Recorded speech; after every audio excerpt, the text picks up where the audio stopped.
Om Swastiastu, selamat pagi, salam sejahtera bagi kita semuanya. Kami dari kelompok 3 memohon maaf yang sebesar-besarnya kepada Ibu dosen dan beserta seluruh rekan-rekan di kelas Jadu Manajemen. Tadi pada saat kami sesi diskusi di Google Meet, video perekaman kami terjadi kendala. Kendala tersebut yaitu laptop dari rekan kami yang kami gunakan pada saat perekaman di Google Meet, speakernya rusak sehingga pada saat perekaman videonya tidak bersuara. Nah, berikut juga lampiran bukti kami yang tadi sudah melakukan sesi diskusi di Gmeet.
Baik, adapun tadi penanya kepada kelompok 3 yang kami rangkum adalah yang pertama itu ada Arta, yang kedua ada Puspitasari, yang ketiga ada Anissa Rahmatika, yang keempat ada Arika, dan yang kelima Yoga, keenam Sayuwindi, yang ketujuh Ade Pridana, dan kedelapan Apri Tiarsana.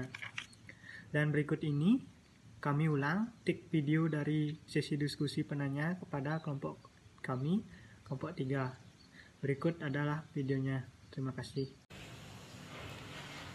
Perkenalkan, nama saya Abdul Apriti Arsana, NPM 19321 21650. Izin bertanya, pada metode penelitian kalian terdapat beberapa metode yang kalian gunakan. Salah satunya yaitu metode observasi. Coba sebutkan langkah-langkah apa saja yang kalian gunakan sebelum melakukan observasi untuk memperoleh data penelitian yang kalian inginkan. Terima kasih. Perkenalkan, nama saya Madi Adi Arismawan, MPM Makir 620. Di sini saya akan menjawab pertanyaan dari Apri. Pertanyaannya adalah, pada metode penelitian kalian, terdapat beberapa metode yang kalian gunakan. Salah satunya yaitu metode observasi.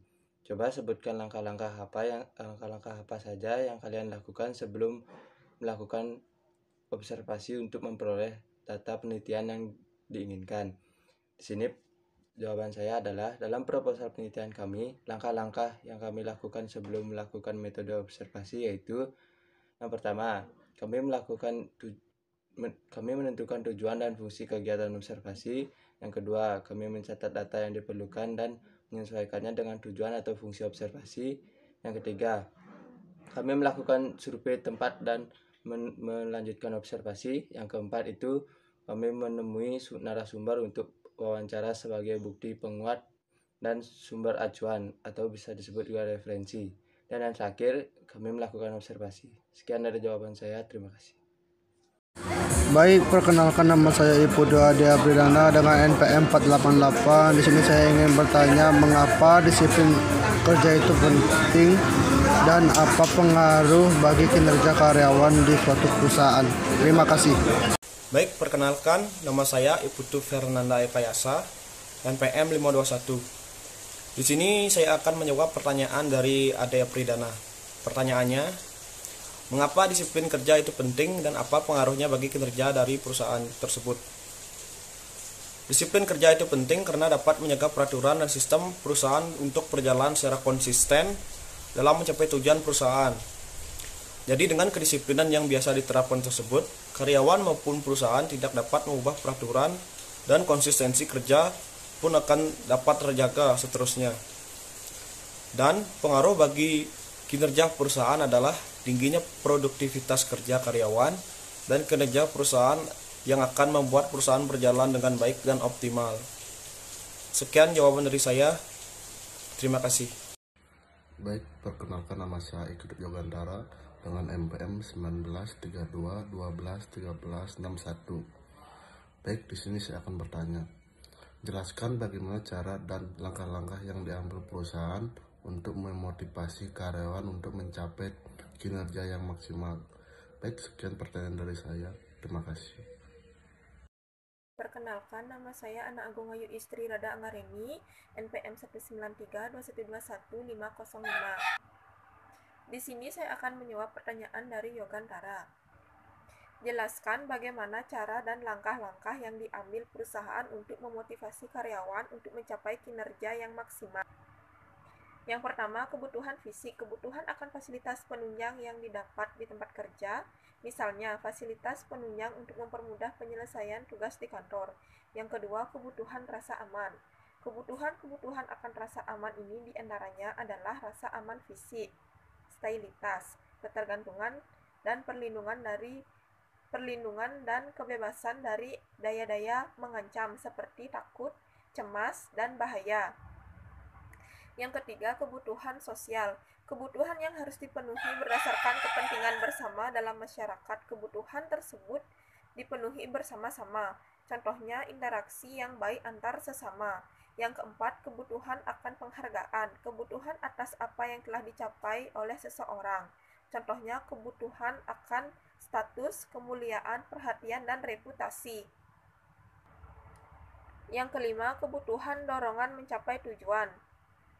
Kebutuhan untuk mencapai sesuatu yang diinginkan, misalnya motivasi dari pimpinan. Sekian penjelasan dari saya. Izin bertanya, perkenalkan, nama saya Andi Gusti Sayuputu Indi Prawarti, MPM 1932 12 14 71. Pertanyaannya, apa yang menjadi perbedaan dari perhitungan kualitatif dan kuantitatif? Terima kasih.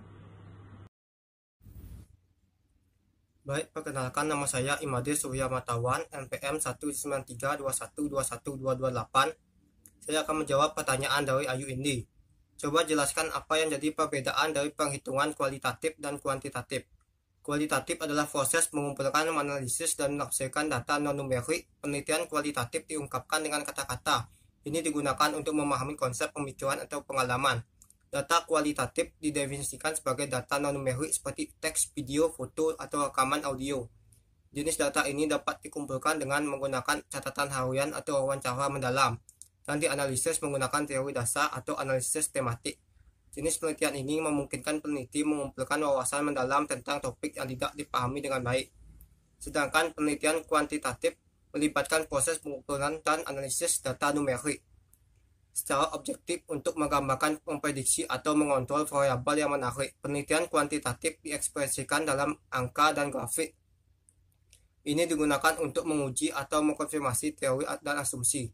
Jenis penelitian ini dapat digunakan untuk menetapkan fakta yang dapat digeneralisasikan tentang suatu topik. Contoh kuantitatif umum meliputi eksperimen observasi yang dicatat sebagai angka dan survei dengan pertanyaan tertutup. Perkenalkan, nama saya Niputu Arika Yulanti Putri, NPM 19321215552. Izinkan saya bertanya, mengapa kalian memilih lokasi tersebut untuk dijadikan tempat penelitian? Terima kasih. Baik, sebelumnya perkenalkan nama saya Pandey Madependi Setiawan dengan NPM 192121478. Saya di sini menjawab pertanyaan dari Arika Yulianti. Pertanyaannya adalah mengapa kalian memilih lokasi tersebut untuk dijadikan tempat penelitian. Nah, kami memilih penelitian di PT Kartika Agung Dewata itu karena permasalahan peneliti terdapat di lokasi tersebut. Dan permasalahan yang kami teliti lebih menonjol terdapat di lokasi PT Kartika Agung Dewata, sehingga kami memilihnya. Selain itu, lokasi PT Kartika Agung Dewata lebih dekat dengan domisili peneliti, sehingga mudah akses untuk kami meneliti lebih dalam lagi permasalahan yang akan dikaji. Dan juga kami mempertimbangkan dana proposal penelitian yang sudah kami susun sebelumnya. Terima kasih. Perkenalkan, nama saya Anissa Rahmatika, NPM 19321215597. Izin bertanya, mengapa kalian memilih judul penelitian ini, serta apa manfaat penting dari penelitian ini? Terima kasih. Baik, perkenalkan, nama saya Dabagus Rewisa Manuaba. Saya NPM 19321212201. Saya akan menjawab pertanyaan dari Anissa. Pertanyaannya, mengapa kalian memilih judul penelitian ini, serta apa manfaat penting penelitian ini? Saya akan menjawabnya. Alasan kami memilih judul tersebut karena pengaruh disiplin dan motivasi kerja dapat meningkatkan kinerja karyawan serta menghasilkan hasil yang optimal. Pengaruh motivasi dari atasan maupun dari perusahaan itu sangat penting guna untuk mensejahterakan karyawan, dan kedisiplinan yang tumbuh dari diri sendiri itu sangat penting agar timbul rasa tanggung jawab dalam bekerja. Adapun manfaat penting dari penelitian ini yaitu satu, manfaat teoritis. Bagi institusi, hasil penelitian ini dapat digunakan sebagai masukan bagi institusi Universitas Warmadewa Denpasar program studi S1 manajemen dalam mengembangkan ilmu sebagai bahan kajian untuk penelitian berikut supaya lebih baik. B. Bagian peneliti, hasil penelitian ini dapat digunakan untuk menambahkan pengetahuan, pengalaman, dan wawasan penelitian tentang pengetahuan dan sikap perusahaan dalam meningkatkan pelaksanaan disiplin kerja dan motivasi kerja yang baik. 2. Manfaat praktis. Bagi pembaca, hasil penelitian ini dapat digunakan untuk mendapatkan informasi, pengetahuan, dan sikap perusahaan dalam meningkatkan disiplin kerja dan motivasi kerja, sehingga pembaca dapat melakukan program peningkatan pengetahuan manajemen sumber daya manusia tentang hal tersebut sehingga nantinya akan menjadikan pedoman. B. Bagi perusahaan, hasil penelitian ini diharapkan dapat menjadi acuan perusahaan untuk meningkatkan disiplin kerja dan motivasi kerja kepada karyawan sehingga akan meningkatkan kualitas karyawan dalam bekerja, melayani pelanggan, dan mencapai target perusahaan. C. Bagian penelitian yang akan datang hasil penelitian ini dapat dijadikan sebagai bahan sumber untuk pengembangan penelitian selanjutnya. Sekian jawaban dari saya. Perkenalkan, nama saya Nilo Putu Puspitasari, NPM 19321215883. Saya ingin menanyakan, mengapa kalian memilih disiplin kerja dan motivasi kerja untuk mengukur kinerja karyawan pada PT Kartika Agung Dewata? Om Swastiastu. Perkenalkan, nama saya Gidana Winata, NPM 1932-2-7. Di sini saya akan menjawab pertanyaan dari Puspitasari, yaitu mengapa memilih disiplin kerja dan motivasi kerja untuk mengukur kinerja karyawan pada PT Kartika Agung Dewata. Jawaban saya adalah karena disiplin kerja sangat penting bagi karyawan dan perusahaan. Disiplin kerja berpengaruh sangat besar pada perusahaan. Jika karyawan tidak disiplin, maka perusahaan tidak akan bisa berjalan lancar. Maka dari itu, di dalam perusahaan disiplin kerja sangat penting. Dan motivasi kerja juga tak kalah pentingnya, karena adanya motivasi dapat meningkatkan kinerja karyawan. Sebab semua karyawan termotivasi untuk melakukan pekerjaan dengan sungguh-sungguh. Jadi motivasi kerja juga penting untuk mengukur kinerja karyawan. Sekian, terima kasih. Om Swastiastu. Perkenalkan, nama saya Komangade Arta Saputra dengan MPM terakhir 104. Di sini saya akan menanyakan tentang apa alasan kalian mengambil judul tentang pengaruh motivasi kerja dan disiplin kerja terhadap karyawan, dan coba jelaskan menurut Anda apakah motivasi dapat mempengaruhi disiplin saat bekerja. Terima kasih. Perkenalkan, nama saya Iketut Adiaska Putra, NPM akhir 475. Baik, di sini saya akan menjawab pertanyaan dari Arta. Pertanyaannya, coba jelaskan apa alasan kalian memilih judul proposal pengaruh disiplin kerja dan motivasi kerja terhadap kinerja karyawan, dan jelaskan menurut kalian apakah motivasi kerja dapat mempengaruhi kedisiplinan saat bekerja. Alasan kami memilih judul proposal ini karena menurut kami bahwasannya pengaruh disiplin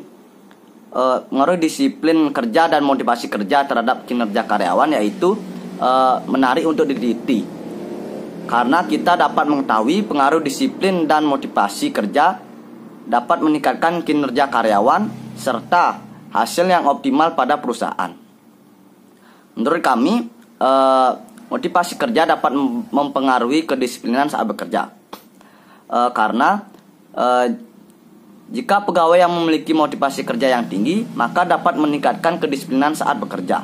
Artinya, semakin tinggi motivasi kerja, maka semakin tinggi pula disiplin kerja. Sebaliknya, semakin rendah motivasi kerja karyawan, maka semakin rendah pula kedisiplinan karyawan saat bekerja. Sekian dari saya. Baik, terima kasih atas perhatian dan waktunya. Terima kasih banyak. Kami memohon maaf yang sebesar-besarnya. Sekian presentasi diskusi dari kami. Kami tutup sesi diskusi ini dengan para mesanti. Om Santi Santi Santi Om.